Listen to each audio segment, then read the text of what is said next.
Hello and welcome. In the previous tutorial, we have discussed about the definition of the function, domain of the function, codomain of the function, and then we have talked about the surjective function. In this tutorial, we will continue further and we will talk about the injective function, bijective function, and the composite functions. So let's discuss. So this was the definition of the mapping or a function. जब हम कोई relation लेते हैं to be तो उसमें देखा था कि अगर डोमेन के हर एक एलिमेंट की यूनिक इमेज है कोडोमेन में, तब हम कहते हैं कि जो रिलेशन है वो फंक्शन है। ये एरो डायग्राम से हमने इसको रिप्रेजेंट किया था, इसकी रिप्रेजेंटेशन देखी थी फंक्शन की। ये जो this is the function but this is not onto function, यहाँ पे हम इसको ऑब्जर्व कर सकते हैं। ये फंक्शन जो है वो ऑन टू है यहाँ पे, और ये हमने डेफिनेशन लिखी थी और हमने ये इस चीज़ को नोटिस किया था कि जो ऑन टू फंक्शन होता है उसको हम सर्जेक्टिव फंक्शन भी कहते हैं। और आप इस चीज़ को बेटा अलग से नोटिस कर सकते हो कि जो जब फंक्शन सर्जेक्टिव है, सर्जेक्टिव फंक्शन के केस में जो इमेज होती है, इमेज ऑफ एफ, क्योंकि हमने डिस्कस किया था लास्ट लेक्चर में, इमेज ऑफ एफ क्या होगी जब हम एफ फंक्शन ले रहे हैं from A to B, then this image is जो सेट है इमेज का, that is F of X such that X belongs to A. ये हम इसी में कंटिन्यू कर रहे हैं। यहाँ पे जब एफ हम मैप ले रहे हैं फ्रॉम ए टू बी तो ये इमेज है। और अगर फंक्शन ऑन टू है, फंक्शन ऑन टू है तो मतलब क्या है कि जितने भी कोडोमेन के एलिमेंट्स हैं वो सारे के सारे उनकी प्री इमेज है, मतलब हर एक एलिमेंट की प्री इमेज है। और यहाँ पे आप देख सकते हो कि ऑन टू फंक्शन के केस में जो इमेज सेट है, इमेज सेट क्या है जिसको हम रेंज ऑफ द फंक्शन कह सकते हैं, वो सारे एलिमेंट्स आ रहे हैं कोडोमेन के। मतलब ये दो एलिमेंट्स है कोडोमेन के, दोनों की प्री इमेज है, मतलब दोनों रेंज में आते हैं। सो कहने का मतलब ये है कि जो इमेज होती है सर्जेक्टिव फंक्शन के केस में, that is actually equal to the codomain. Codomain हो जाएगी ऑफ एफ, जो कि इस केस में है बी। मतलब जब फंक्शन ऑन टू है, जब हम यहाँ पे फंक्शन ले रहे हैं फ्रॉम ए टू बी और वो फंक्शन f जो है that is onto, then जो f ऑफ a है, यहाँ पे इमेज ऑफ f भी कहते हैं इसको, f ऑफ a भी कह सकते हैं, इमेज ऑफ f या f of a, then f of a जो होता है that is actually equal to b। ये सीधा सीधा b के इक्वल होता है। अदरवाइज नॉर्मली हमने जैसे प्रीवियस लेक्चर में देखा था कि इमेज f जो है वो सबसेट होती है, मतलब f a b का सबसेट तो होगा हमेशा, लेकिन जब ऑन टू है तो उस केस में ये इक्वल हो जाएगा, ये दोनों सेट जो है वो इक्वल हो जाएंगे। तो इस चीज़ को आपने समझना है। आगे हम डिस्कस करेंगे फर्दर जो है वन वन फंक्शंस के बारे में।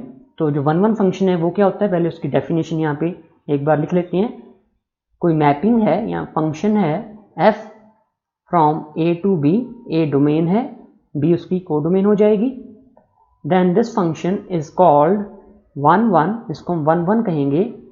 इफ, कब कहेंगे one one, if for all x1 x2 belongs to a such that, belonging to a such that जब x1 x2 के इक्वल नहीं है, then this must imply that f of x1 जो है वो f ऑफ x2 के इक्वल नहीं होना चाहिए। कहने का मतलब ये है कि अगर डोमेन के कोई दो डिफरेंट एलिमेंट लें तो उनकी इमेज भी डिफरेंट होनी चाहिए। आप इसको ऐसा भी इसको समझ सकते हो, इसमें जो मैथमेटिकल नोटेशंस हैं इनका ये मतलब है कि जब भी हम एलिमेंट्स लेंगे, कोई दो डिफरेंट एलिमेंट लेंगे, आर्बिट्ररी एलिमेंट्स कोई दो लेंगे हम डिफरेंट ए के, तो उनकी जो इमेज है वो भी डिफरेंट है, तब हम कहते हैं कि फंक्शन क्या है वो वन वन है। इसको अगर हमने डायग्रामेटिकली समझना है यहाँ पे, जैसे यहाँ पे हम ये एग्जांपल लेते हैं, यहाँ पे 1 है, ये 2 है, यहाँ पे 3 है। Here we have domain A, codomain B, f के फंक्शन ले रहे हैं हम। फंक्शन को हम इस तरीके से यहाँ पे एरो के ऊपर f लिख के भी रिप्रेजेंट कर सकते हैं। तो क्योंकि इसको दो तरीके हैं रिप्रेजेंट करने के, या तो हम ऐसे रिप्रेजेंट करते हैं फंक्शन को, या इस तरीके से A to B, यहाँ पे f लिख देते हैं। तो जब हम ये फंक्शन ले रहे हैं फ्रॉम A to B, यहाँ पे सपोज 1 की जो इमेज है वो A है, 2 की इमेज जो है वो B है, और यहाँ पे आप देख सकते हो 3 की इमेज सपोज C है। तो इस केस में आप देख सकते हो कि हर एक एलिमेंट की, कोडोमेन के हर एक एलिमेंट की डिफरेंट इमेज है, that is why this is one one function. ये फंक्शन जो है वन वन है। सपोज यहाँ पे एक और एलिमेंट होता, 4 एलिमेंट है और 4 की इमेज जो है वो A है, आप यहाँ पे देख सकते हो, यहाँ पे 4 एलिमेंट्स, यहाँ पे 3 एलिमेंट्स हैं, ये फंक्शन तो है क्योंकि हर एक एलिमेंट की यूनिक इमेज है, लेकिन ये फंक्शन 1 1 नहीं है क्योंकि यहाँ पे ये 2 एलिमेंट्स हैं 1 and 4 जिनकी मतलब ये दोनों एलिमेंट डिफरेंट तो हैं लेकिन इनकी इमेज सेम है, that is why this function is not 1 1। तो इस चीज़ को आपने समझना है कि फंक्शन 1 1 कब होगा। इसको अल्टरनेटिवली हम इस तरीके से भी कह सकते हैं, alternatively we can say that whenever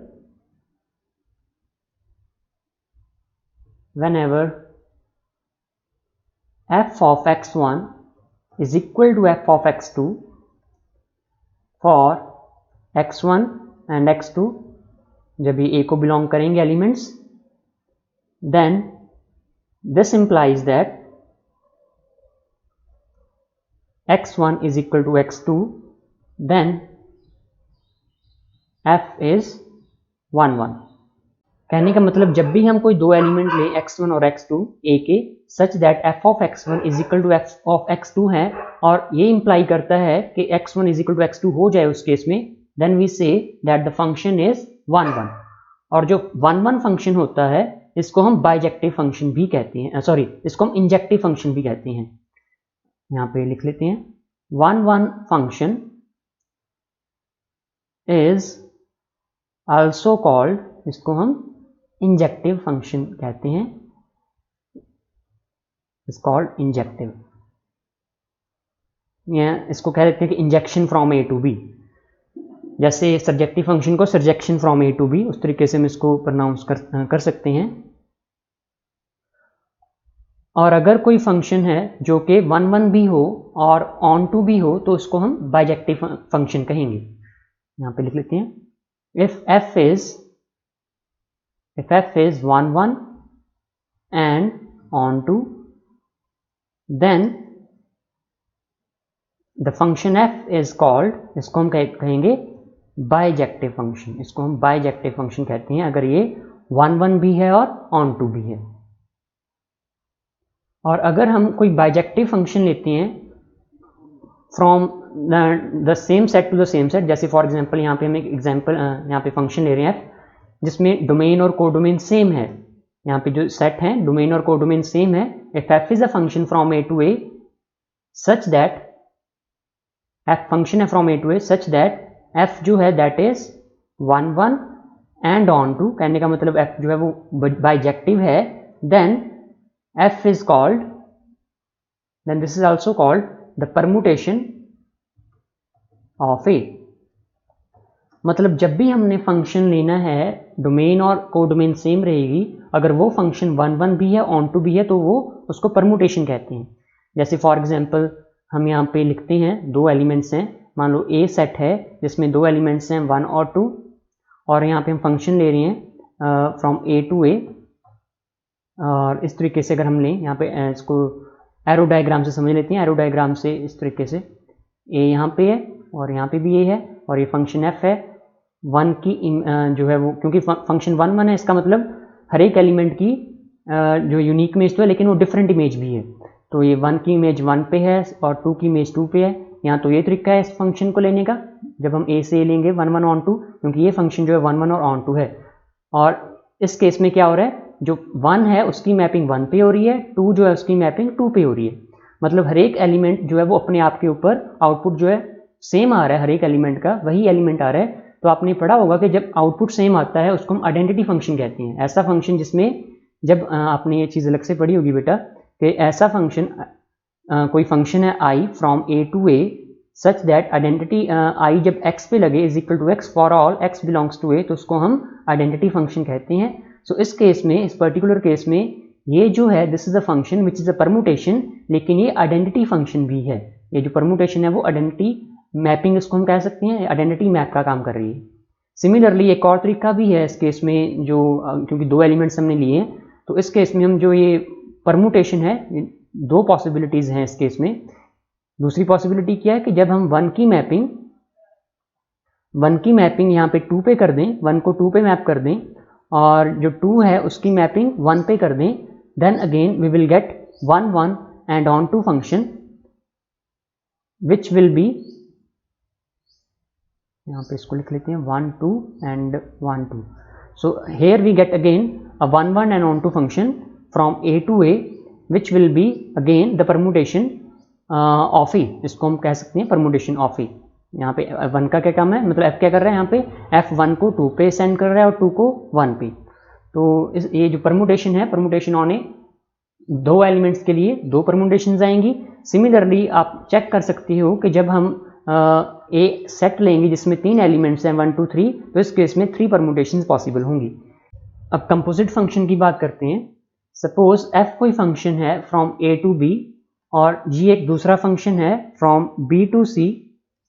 then in this case the mapping, अगर हम ये मैप लें h, जिसमें जो डोमेन है वो f की डोमेन लेंगे और जो कोडोमेन है, जो g की कोडोमेन है, उसको हम यहाँ पे लिखेंगे a map h from a to c which is defined by h of x is equal to g of f of x for all x belongs to a, क्योंकि इनपुट जो है वो a का एलिमेंट लेना है.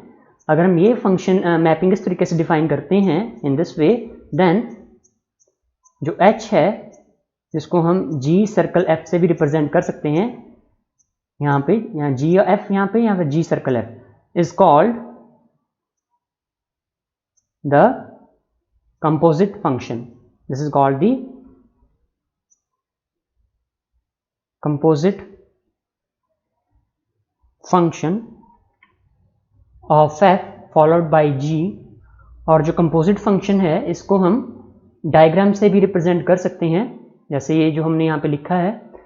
अगर हम यहाँ पे डायग्रामेटिकली अगर हम देखें, a से b पहले हम फंक्शन ले रहे हैं f, और फिर b से यहाँ पे c तक फंक्शन है g, और जो कंपोजिट फंक्शन है g सर्कल f उसको हम यहाँ पे लिख रहे हैं विच इज़ h यहाँ पे. तो जब हमने c पे जाना है a से, सो a से c तक हम दो तरीके से जा सकते हैं. या तो directly from a to c via h हम जा सकते हैं, या from via this function f then g. तो इस तरीके से जब हम इस डायग्रामेटिकली इसको रिप्रेजेंट करते हैं, वेयर h जो है वो कंपोजिट फंक्शन है, g सर्कल f है, तो इस डायग्राम को, ये जो डायग्राम है, इस डायग्राम को हम कम्यूटेटिव डायग्राम भी कहते हैं. हम कहते हैं कि ये जो डायग्राम है वो कम्यूट करता है.